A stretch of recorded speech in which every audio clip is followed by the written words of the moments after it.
Bago pa man makilala si Padre Pio sa buong mundo, isang batang guro ang nakatagpo niya at agad na nakadama na may kakaiba sa taong nasa kanyang harapan.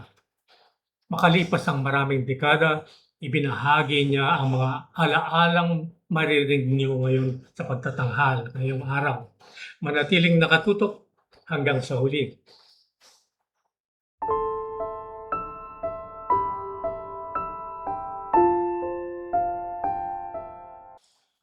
Maligayang pagdating sa ang tinig ni Padre Pio. Nagpapasalamat kami sa lahat ng tahimik na tumutulong upang patuloy na maabot ng apostolado na ito ang mas maraming kaluluwa sa pamamagitan ng espiritual na pamana ni Padre Pio. Ang kwento natin ngayong araw ay maaaring makaantig sa inyong puso sa paraang hindi ninyo inaasahan. Ang kwento natin ngayong araw ay mula sa aklat na Amazing Miracles of Padre Pio and the Stories Behind Them ni Frank M. Rega. No? At ngayon, makikilala natin si Nina Campanile, isang guro mula sa San Giovanni Rotondo na naging isa sa mga pinakaunang espiritual na anak ni Padre Pio. Gaya ng maaari ninyong isipin, marami siyang nasaksihang biyaya at mga pangyayaring nag-iwan ng malalim na bakas sa kanyang buhay. Ngunit marahil higit sa lahat, nakatanggap siya mula kay Padre Pio ng napakahalagang espiritual na paggabay. Kaya pakinggan natin ang kanyang ibinahagi. Ayon sa may akdang si Frank M. Rega, si Nina Campanile ay isa sa mga unang espiritual na anak ni Padre Pio. Isa siyang guro sa mababang paaralan sa San Giovanni Rotondo. Una silang nagkita noong 5 na Oktubre, 1916, October 5, 1916. Isang buwan lamang matapos italaga si Padre Pio sa kumbento sa San Giovanni. Bagamat bagong dating pa lamang siya noon at 2 taon pa bago lumitaw sa kanyang katawan ang mga stigmata, kumakalat na sa buong rehiyon ang kanyang reputasyon bilang isang banal na pari. Ganito nagsimula ang kanilang pagkikita. Noong unang digmaang pangdaigdig, napatay sa digmaan ang nakababatang kapatid na lalaki ni Nina. Tulad ng maraming ina na nawalan ng anak, labis na nag-alala ang ina ni Nina tungkol sa walang hanggang kapalaran ng kanyang anak. Kaya hiniling niya kay Nina na puntahan ang tinatawag nilang banal na monghe upang itanong kung naligtas ba ang kaluluwa ng kanyang kapatid. Umakyat si Nina sa kumbento at tinanong si Padre Pio. At ito ang sagot niya. Kung ang awa ng Diyos ay nakasalalay sa iniisip ninyo, lahat ng tao ay mapupunta sa impyerno. Naligtas siya, oo, ngunit nangangailangan siya ng mga panalangin. Sa kanyang talarawan, sinulat ni Nina na ang una niyang impresyon kay Padre Pio ay para bang isa itong ganap na sobrenatural na nilalang na may halo sa paligid ng kanyang ulo. Naalala niya, tila nakapasok siya sa hanggang sa kaibuturan ng aking kaluluwa kahit wala pa akong sinasabi. Dahil dito naramdaman ko ang hiya habang nasa kanyang harapan at hindi ko magawang itaas ang aking mga mata upang tumingin sa kanya. Maraming taong nakatagpo si Padre Pio ang nagkwento ng ganito rin karanasan. Hindi ito ang pakiramdam na sila ay hinahatulan. Sa halip, para bang lubusan silang nakikilala sa harapan ng Diyos. Mula sa sandaling iyon, nahirapan na si Nina na lumayo kay Padre Pio. Ang nagsimula bilang isang simpleng pagkikita ay nauwi sa paulit-ulit na pagtatagpo. Sa pamamagitan ng kanilang personal na mga pagkikita at pagsusulatan, naging espiritual na direktor ni Nina si Padre Pio.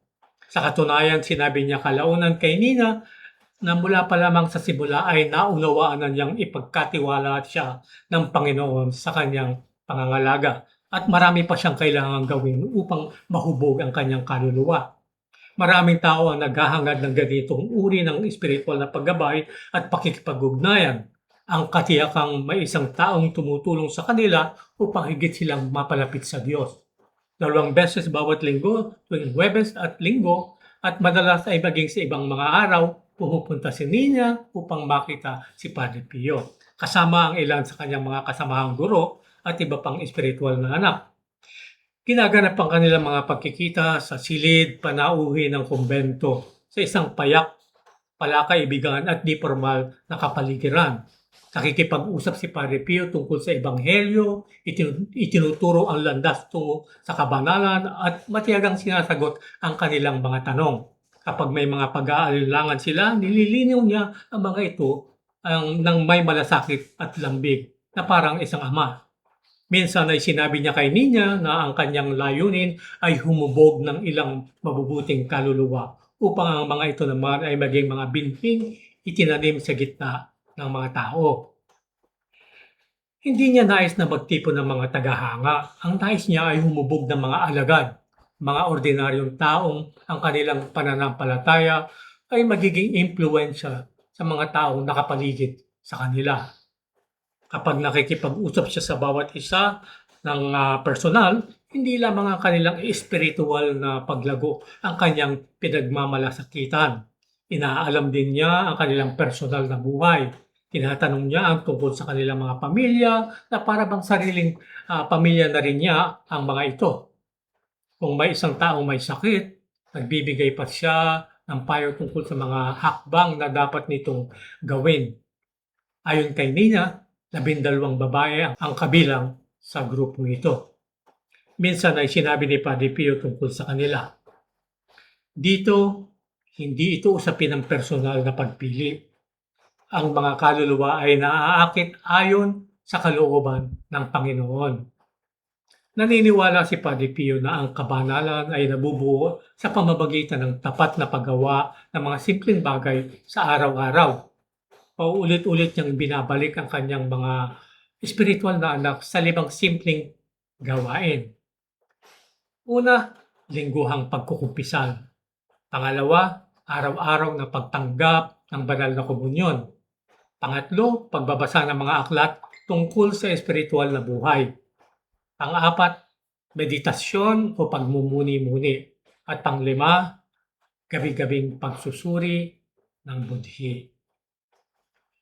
Higit sa lahat, mariin niyang ipinapayo na huwag pabayaan ang araw-araw na pagtanggap ng banal na komunyon, maliban na lamang kung batid nilang sila ay nasa kalagayan ng mortal na kasalanan.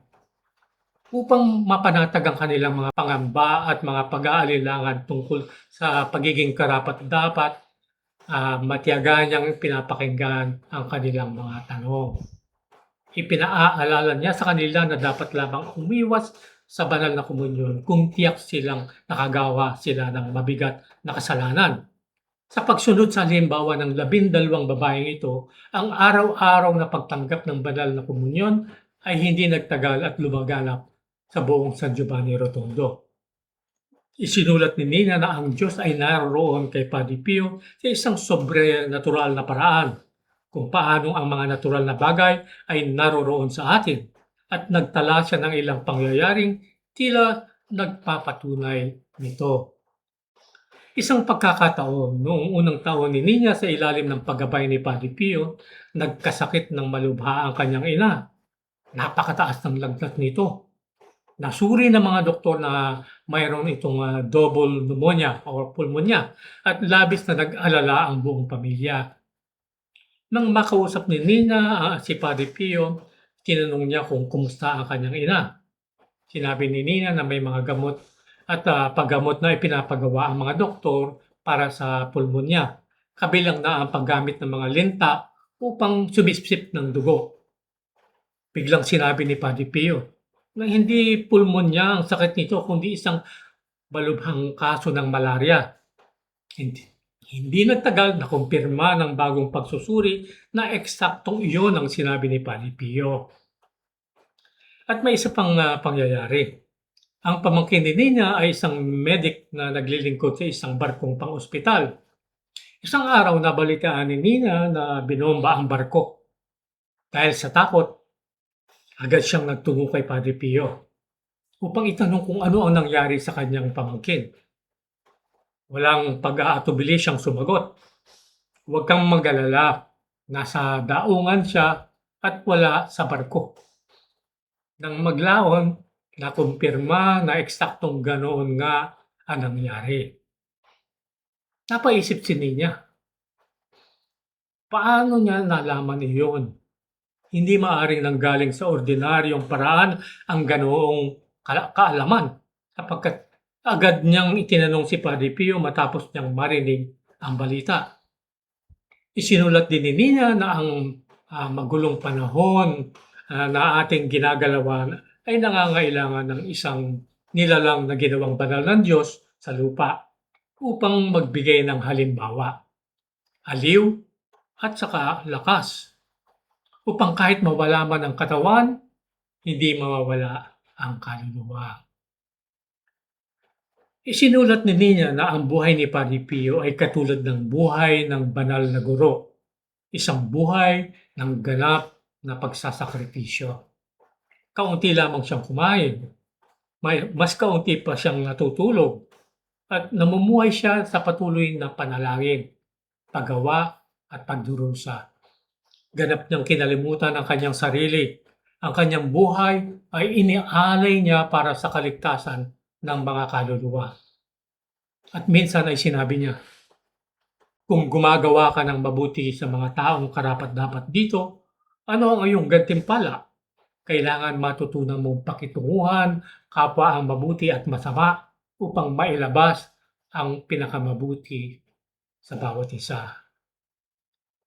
At dito, nagtatapos ang kwento natin ngayong araw. Marahil ang pinakamahalagang aral sa buhay ni Nina Campanile ay hindi lamang ang mga pambihirang bagay na nalaman niya tungkol kay Padre Pio. Ito ay katotohanang ang Diyos ay maaaring gumamit ng isang simpleng tao upang tahimik na baguhin ang buhay ng maraming kaluluwa. Bago pa nakilala ng buong mundo si Padre Pio, may mga kaluluwang hinuhubog na niya.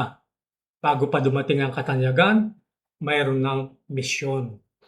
Bago pa makita ang napakaraming tao ang kanyang kabanalan, mayroon ng mga taong nakaranas nito ng personal. At marahil ito rin ang paanyaya sa bawat isa sa atin.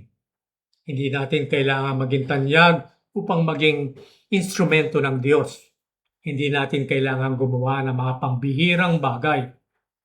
Minsan sapat nang maging tapat sa panalangin, sa mga sakramento, sa ating mga tungkulin, at sa pagmamahal sa mga taong inilagay ng Diyos sa ating buhay. Gaya ng itinuro ni Padre Pio, ang kabanalan ay nagsisimula sa mga simpleng bagay na ginagawa natin ng may malaking pag-ibig. Maaaring hindi tayo makilala ng mundo, ngunit kilala tayo ng Diyos. Maraming salamat sa pagsama sa amin ngayong araw. Kung ang kwentong ito ay nakaantig sa inyong puso, mangyaring mag-subscribe, mag-like, at magkomento, at ipagpatuloy ang paglalakbay kasama namin sa espiritual na pamana ni Padre Pio. At kung nararamdaman ninyo ang tawag na maging bahagi ng aming pamilyang panalangin, lumahok bilang miyembro ng mga alagad sa kalinga ni Padre Pio bilang buwanang donante. Makikita ninyo ang link sa ibaba. At dito po tayo nagwawakas. Hanggang sa muli po nating pagkikita, naway pagpalain kayo palagi ng ating Panginoong Diyos, ng mahal na Birhen, at siyempre ni Padre Pio. In nome del Padre, del Figliolo e dello Spirito Santo, e così sia. Sia lodato Gesù e Maria, e